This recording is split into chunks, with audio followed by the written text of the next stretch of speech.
how the death photos of Osama bin Laden, who was killed May of 2011, and they have been hidden from the public for the past 14 years. They may be introduced as evidence in this lawsuit, but let's jump into the lawsuit. Former Navy SEAL Robert O'Neill, former guest of the PBD podcast. So if you did not watch, he was on September 11th. We released an episode with Robert O'Neill where we talked about the raid in Islamabad that ended with the death of Osama bin Laden, or did it? There's speculation they dumped his body into the sea. It was very odd, but there is currently a $25 million defamation lawsuit that was filed on behalf of Robert O'Neill, by Robert O'Neill, against two podcasters who he claims falsely accused him of lying about his role in the execution of Osama bin Laden. The lawsuit names Tyler Hoover and Brent Tucker. They are the hosts of the Anti-Hero broadcast. What do you expect? They are the defendants in the podcast. O'Neill alleges that since 2023, the two of these guys have repeatedly called him a fraud in order to boost their own show's visibility, damaging his reputation and livelihood. In fact, here we have a clip. This is Delta Force calls out Robert O'Neill. So this is Tyler Hoover and Brent Tucker making claims about Robert O'Neill and his role in the death of Osama bin Laden. Besides the Rob O'Neill who didn't kill bin Laden, I said it here. Did he or did he not? No, he didn't kill bin Laden. It's the worst kept secret in all special operations. I'm not going to sit here and be like, oh, yeah, I was on the mission. I'd be as big as a liar as Rob O'Neill. I worked with a lot of those guys. I'm still friends with some of them, and specifically the Red Squadron guys whose mission it was. And you'll never meet one where you go, hey, you know Rob O'Neill? And they go, oh, yeah, he's a great guy. He killed bin Laden. They won't do it. They'll either be very professional about it and be like, yeah, I know that guy, which is all you need to know about what someone thinks about a guy. Or they may say it. I kind of do wish that community would finally do something about that. Come out more publicly and denounce that. They're a very professional community as a whole, and they're just too professional to do it. But we all know. Now, if you guys remember, the story of Osama bin Laden's death was kept secret. The actual, Robert O'Neill didn't step forward for 3.5 years after the execution of Osama bin Laden. And when he did, he was crucified by people within the Marines. They said that he broke Marine code. You're not supposed to speak out.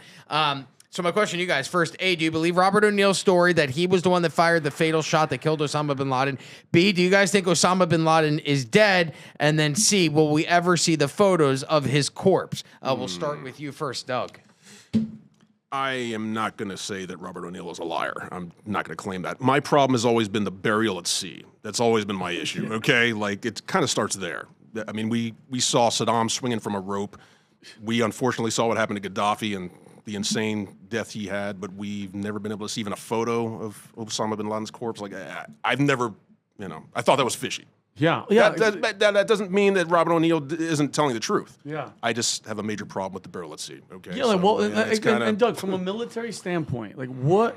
Because I'm trying to think, what would make you kill the number one suspected and the biggest wanted man in the world? You remember we were in the military. They would have all of our targets for shooting all had Osama bin Laden. Oh, I remember that whole craze. What would make you take his body and just dump it at sea? Where you're going to have people questioning. Dude, we had forensics for everything when we were over there. We had to take photos, videos, everything. It was like they treated it like a crime scene. Whenever there's a firefight or an engagement, freaking CSI guys came in. It's not like the old days. Yeah, you know? and that's 2004, 2005. Yes. They didn't kill Osama bin Laden until 2011. So just think of how much more sophisticated that technology became in that 7 years. The explanation for the burial at sea that I've always heard was that they, didn't want his resting place to be anywhere that the radical Muslims of the world could go to make a pilgrimage to. No place that he's resting that anyone could go visit. Honestly, it seems to me, snap a couple pictures, put those up, or, you really want to get as barbaric as the people we were fighting, drag his body through the streets, then cremate it and throw the ashes to the wind in a dumpster somewhere. The things that would make sense to actually verify you got him, rather than say you have photos that no one ever sees, and then, oh yeah, we dumped the body off the side of a boat somewhere.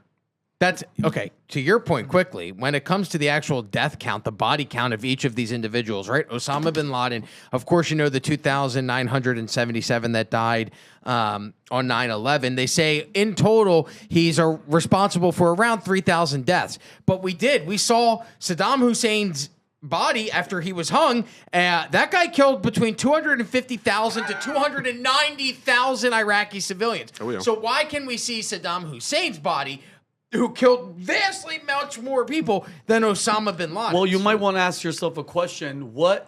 And coming from the Air Force, after 9/11, every single flight was grounded, from domestic flights to any flight. You didn't see any airplanes. The only planes that were scrambled were F-16s and certain military helicopters that were just patrolling our skies, okay? There was multiple flights the days following that let Osama bin Laden's wives, cousins, brothers fly to Ramstein, Germany Air Force Base and let them leave. So what kind of relationship did Osama bin Laden have with our government that would allow the number one wanted guy that we all were told he was the mastermind behind this horrific attack, worse than Pearl Harbor, worse than anything? Why are you letting his people leave? Wouldn't you want to keep them here for, I don't know, leverage, questioning, barter? Hey, we have them here. Obviously, we're not going to torture them. Not like the United States wouldn't torture people. It's enhanced interrogation, Vinny. But it's, none of it adds up. So to go to your point, Rob, I don't know enough of it. The way that this guy's talking, it sounds like the community knows. I don't know how much of the community is going to come forward, especially when there's a freaking, $25 million defamation. But it's very, very fishy, the burial at sea. And it's even more fishy that I heard that this guy was business partners with the United States and that they did a lot of business together. And by the way, Saddam Hussein Bush shook his hand. They were boys, and I saw him get hanged. Quickly, before I go to you, Humberto, to Vinny's point, on September 20th of 2001, 9 days after the 9/11 attacks, 26 people, including 22 of those who were close relatives of bin Laden, were flown out of the United States on a series of charter flights, departing the United States and going, I don't know where they went to, but they departed from Tampa, Florida. Oh, really? Yeah, so 9 days after September 11th, flights are still somewhat grounded across the United States. Not all commercial flight activity had resumed by that point. They're flying out family members of the person that they have identified as committing the 9/11 attacks. Humberto. All right. Man, on Veterans Day, I consume, I feel like a POS because I'm very entertained. I actually watch the podcast and I love following all the, special operations. Which podcast? You watch this one? Yeah, I watched this one. But to be fair, the reason he's doing it is to discourage this vet on vet drama and attacks that is going on. These guys, they're known for making content out of debunking or sometimes it's true. When they did the Tim Kennedy thing, What about Tim Kennedy? They said that his claims of his service were highly exaggerated. He had these guys in particular said it, or other veterans said it. Oh, okay. And Humberto, and what's their military background? Are these guys both Delta Force? I have it. No, I have it right here. Delta Force something. Well, I have it right here. Tyler Hoover. He's United States Army Airborne Infantry, Iraq War veteran. He was with the 82nd Airborne. Oh, he's airborne. He's a grunt. Yeah, that's one guy. He's not a Delta Force. 11 Bravo. Yeah, 11 Bravo. All right, and then the other guy. You're a soldier. Is hazy, and this is from their website. He's even hazy, Mr. Anti-Hero. But it could be hazy because he's a Delta Force. Okay, so that's Brent. Neither one of them are SEAL Team 6. Yeah, Brent Tucker. So neither one of them were present when the actual raid on the bin Laden compound happened. Dismiss their service. I mean, Delta is up there with No. What do you mean? Delta's ridiculous. But unless Rob made a great point, unless you were there, saying that guys that all talk crap about him, bro, that's all hearsay. Is it on paper? Where would it be documented? He was a part of this mission. The military should have that. Now it's declassified. The guys who, other guys on the raid, including the commanding officer, have come out and verified that Robert O'Neill fired the shots that killed bin Laden. Yeah, Admiral William McRaven, who oversaw the mission, agreed with O'Neill's account. According to O'Neill, he turned the other way. Osama bin Laden was standing there, so I shot him 3 times. That's O'Neill's account. And if... So you can question that. You can say Robert O'Neill is lying. But then what that means is that all of military command is lying. The president's the Obama administration is lying, which that's not a stretch. But it's not a stretch at all. Like to try to say that he completely fabricated this whole thing, like it doesn't really even make sense. And at this point, what's the win? Like, oh, Robert O'Neill didn't shoot bin Laden, but another guy on the team did. So is your goal to out Robert O'Neill personally as a fraud, or is it? But I'm just trying to make the point here. Like, unless your argument is building to, well, actually, Osama bin Laden isn't even dead. He was black bagged and is in a CIA black site, or he was a patsy the entire time. The raid never even happened. It was all propaganda. Unless you're building to that point, trying to knock down O'Neill's testimony in particular, like what's the win there? And I'm very guilty of this. Like special forces drama is a form of entertainment. It's a big niche of YouTube. Like they get a lot of numbers, and I don't know any Delta Special Forces JSOC guys that don't have some type of claim. In one of there's like 10, 20 podcasts. They all talk crap about each other.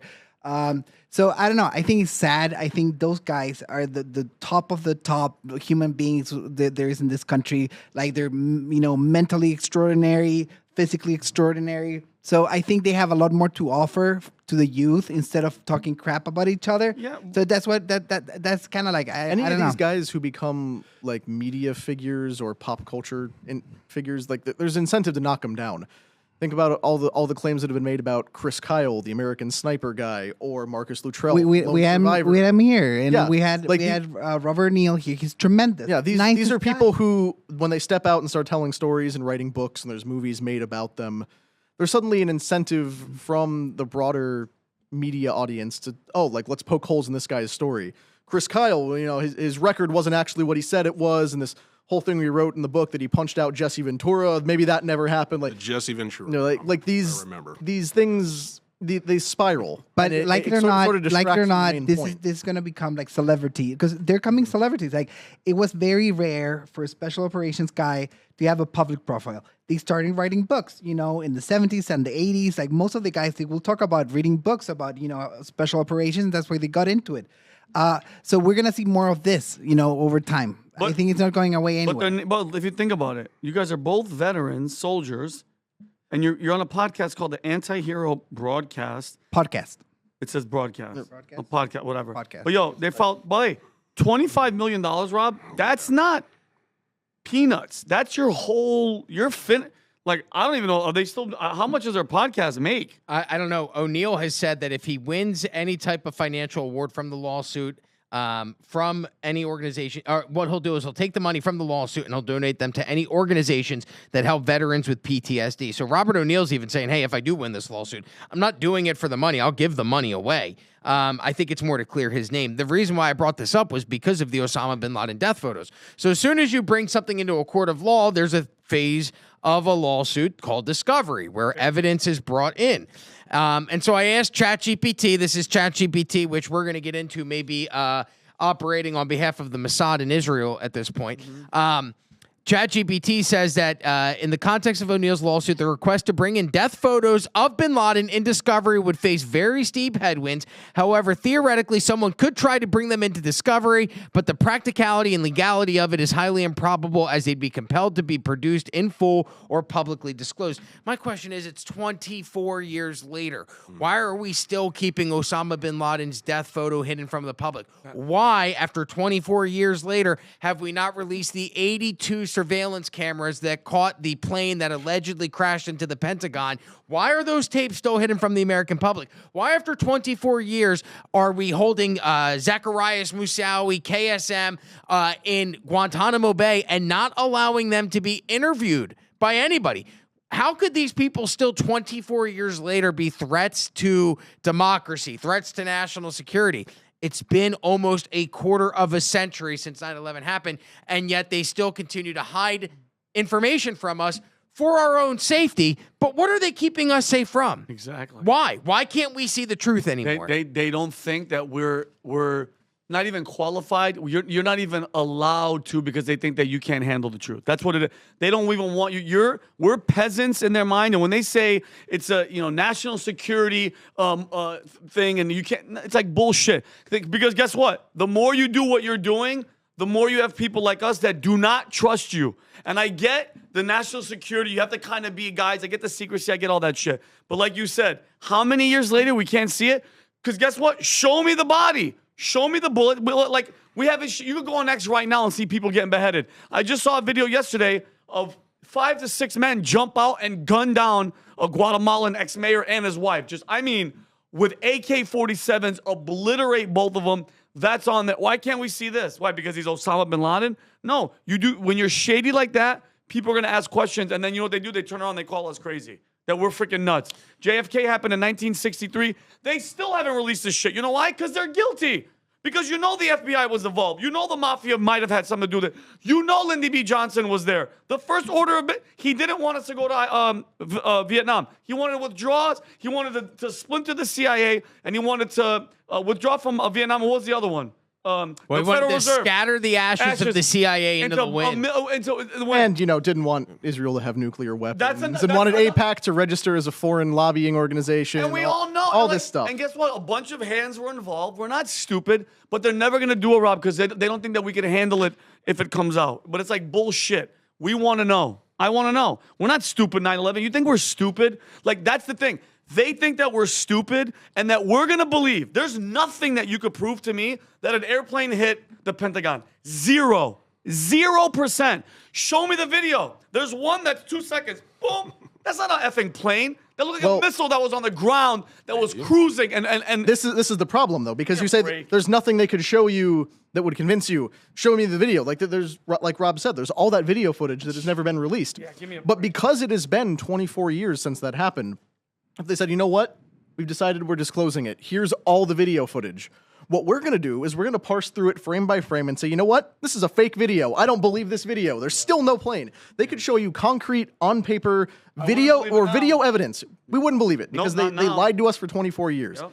And it would honestly probably be the same thing with guys who question the Bin Laden raid if they release the death photos. Like, they probably want the Bin Laden story to go away because Bin Laden is very obviously tied to the CIA and also corporate interest, okay? Some of those Bin Laden family members you talked about that left were invested in the Carlyle Group. I don't know if you can pull that up. Yes, they were. Literally, George H.W. Bush was meeting with members. I believe it was Osama bin Laden's stepbrother. He's got like 100 siblings. But it was Osama bin Laden's relative that was meeting with George H.W. Bush on the day that the attacks happened at the Carlyle Group in Washington, D.C. Weird. Like, what are the odds? And Osama was part of the Mujahideen to fight the Russians. The CIA created Zbigniew Brzezinski, created the Mujahideen to fight the Russians, to stop the Russians from building a pipeline to the Caspian Sea, blah, blah, blah. We all know this. There's obvious CIA implications and corporate also connections.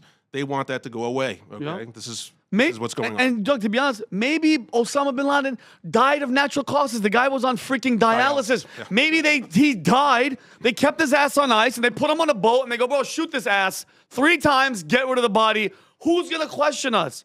Who's going to question us? Have you ever, do you know anybody that's ever been on dialysis before?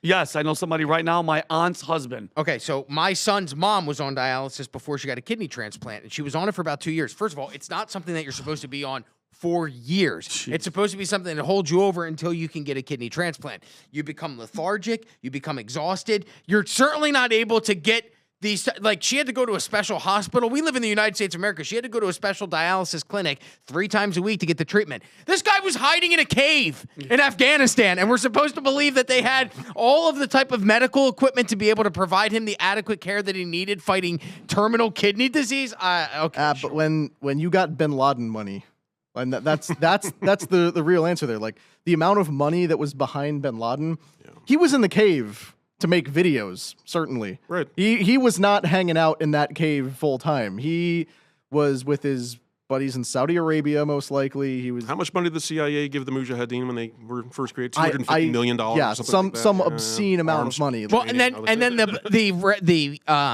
the compound that they found him in inside of Abbottabad was a 1/4 mile away from the I guess it would be the equivalent of West Point for Pakistan. It was like their military college. So you're telling me the most wanted man in the entire world is hiding out in some type of compound that is a quarter mile away from your version of West Point, and nobody, well, that's weird. There's just a really tall guy that hides behind a wall that we see every once in a while, and then he disappeared. It's a lot of money. We spent like a decade plus looking for Bin Laden. We spent millions, billions of dollars and countless gallons of blood looking for Bin Laden. And where did we find him? In his house. That's okay. Like, at the Bin Laden house. We didn't think the to look. investment was worth it because the opium trade went up 500% in Afghanistan after Good old Poppy Poppy Bush. That's kind of what payday. 600 to 700 million a year to fund them. Wow. So if you like this clip, click right here. And if you want to see more like it, click right here. Stay angry, Patriots.